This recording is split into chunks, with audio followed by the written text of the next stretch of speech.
जो साधक सचमुच का साधक है, अंतर यात्रा पर है, गहरा है, गहरा है, तो वो जो है उसकी अवेयरनेस रहेगी। जब रील जो है चलेगी उस समय उसकी अवेयरनेस रहेगी, और वह अवेयरनेस जो है उसके अगले जन्म में सहयोगी होगी।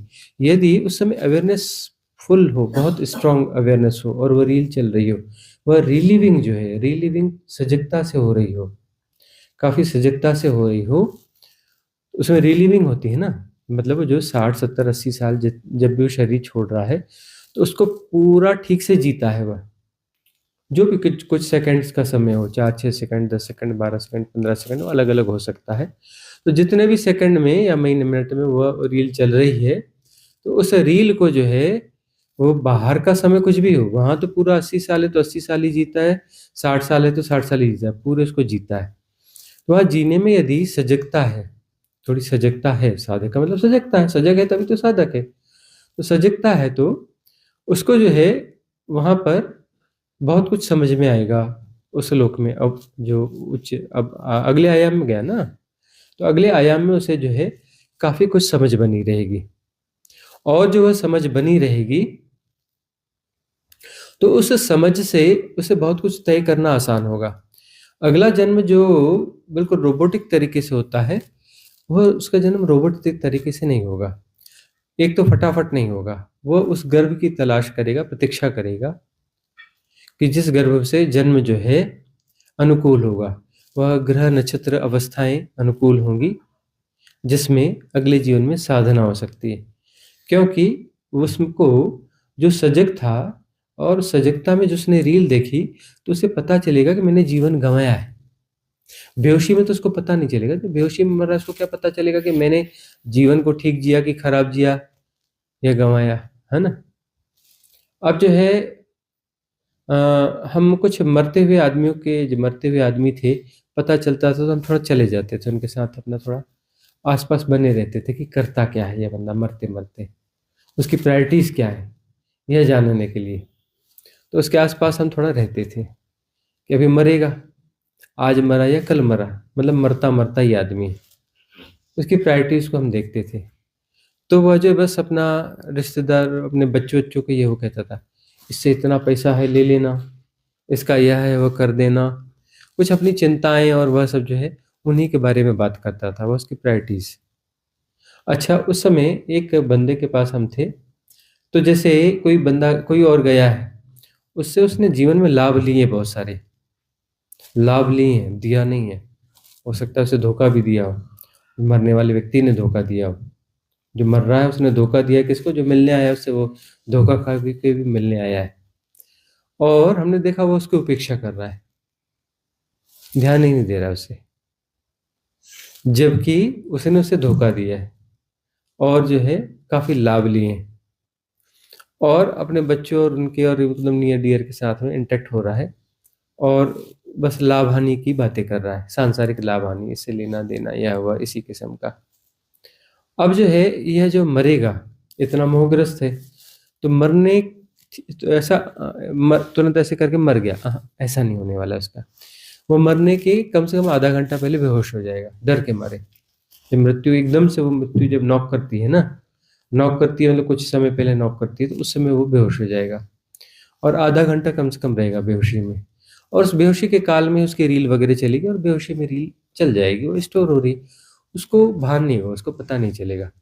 और फिर जो है, फिर उसको जो है मोहग्रस्तता बहुत है ना, उसे बस इतना ही उसका रहेगा कि वही शरीर मिल जाए, कि जहाँ से छूटा है उन लोगों के आसपास, मेरा बेटा, मेरे बच्चे, मेरा वह, वहीं कहीं उस परिवार में या आसपास में या उस गांव में निकटतम जहाँ हो सकता है, वहीं कहीं गर्भ मिल जाए, यह उसकी प्रायोरिटी रहेगी। तो वहाँ जहाँ पर भी गर्भ संभावना मिलेगी, और बेहोशी बहुत ज्यादा रहेगी, तो उसमें वो चुन नहीं पाएगा, प्रॉपर तरीके से चुन नहीं पाएगा, वो प्रतीक्षा नहीं कर सकता ज्यादा, बेहोश है ना। और भय है, भय है तो उसको जल्दी से जल्दी शरीर चाहिए, तो वह जो है फिर वहां होगा तो थोड़ा दूर इधर उधर कहीं पर भी उसका जन्म हो जाएगा, लंबा नहीं खींचेगा वह, लंबा नहीं खींचेगा। अब जो सजगता से शरीर छोड़ा है, तो उसकी मृत्यु जो भी हो गई, तो उसे उसका पता है कि ऐसा हुआ है, और फिर जानता है कि यह मृत्यु है, और यह मृत्यु का अर्थ है सिर्फ शरीर का छूटना है, और यह जीवन जिया है जो कि व्यर्थ था। अब अगला जीवन जो है फिर चाहिए, लेकिन उसमें ऐसी व्यर्थता नहीं होनी चाहिए। तो थोड़ा होश से उस होश को संभाल के रखेगा। दूसरी बात जो है, गर्व चुनेगा कि कौन सी परिस्थितियां मुझे साधना में सहयोगी होंगी, कहाँ कौन सा गर्व लूं, और यहाँ का कुछ ठीक दिख रहा है, या मेरी शायद साधना ठीक हो सकती है। तो जो है वह ठहरेगा, तुरंत उसका जन्म नहीं होगा, गर्व चुनेगा। और गर्व चुनते समय जो है उसको थोड़ा होश भी रहेगा, हालांकि फिर माया उसे घेर ही लेगी, और उसको जो है थोड़े समय तक याद रहता है बच्चे को पिछला अतीत, क्योंकि थोड़ा होश से हुआ है ना।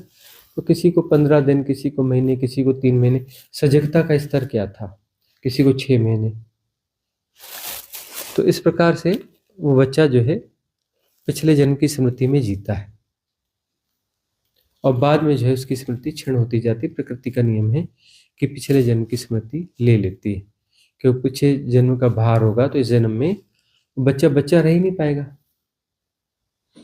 अभी कुछ बच्चे हम देखते हैं ना, 2 बच्चे हमने यहाँ देखे ना, जिनमें बच्चापन था ही नहीं, बच्चापन था ही नहीं, ऐसे लगते थे एडल्ट है। तो हम उनका नाम रख देते हैं, हम उनको बताते हैं, अरे ये मिलो, ये बुजुर्ग हैं हमारे यहाँ के सबसे, इसका इसकी एज 110 साल है, इसकी 125 साल है, किसी की 150 साल है। ऐसे सिंबॉलिक एज हम बोलते हैं कि इतना भार ये ढो रहे हैं, पिछले जन्म का भार भी इनके लेके आए हैं, 2 जन्म का है कि 3 जन्म का है। तो बड़े बूढ़े हैं ये, मतलब शरीर से बच्चे हैं लेकिन बड़े बूढ़े हैं, बूढ़ापन है इनमें। वो बचपन की खिलावट नहीं है, बचपन का सौंदर्य नहीं है, बचपन की सरलता सहजता नहीं है। तो प्रकृति की कृपा है कि वह जो है वह भुला भी देती है। लेकिन अब जो साधक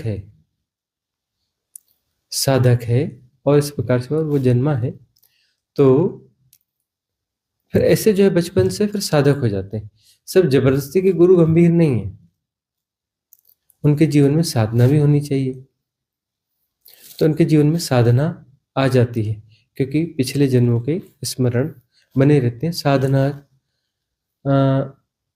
के लिए। मतलब पिछले जन्म का संकल्प भी उनका याद आता है कि साधना, जीवन में साधना होनी चाहिए, साधना को समझो, साधना को करो। वह संकल्प जो है थोड़ा प्रगाढ़ रूप से याद रहता है, और वह संकल्प जो है जीवन को तय करता है। मतलब वह भाग्य के अधीन ना होगा, भाग्य के पूरी तरह से अधीन ना होगा, वह अपने संकल्प से भाग्य के पार निकलेगा, भाग्य कार्यकारण की श्रृंखला के थोड़ा बाहर निकलेगा। अगला प्रश्न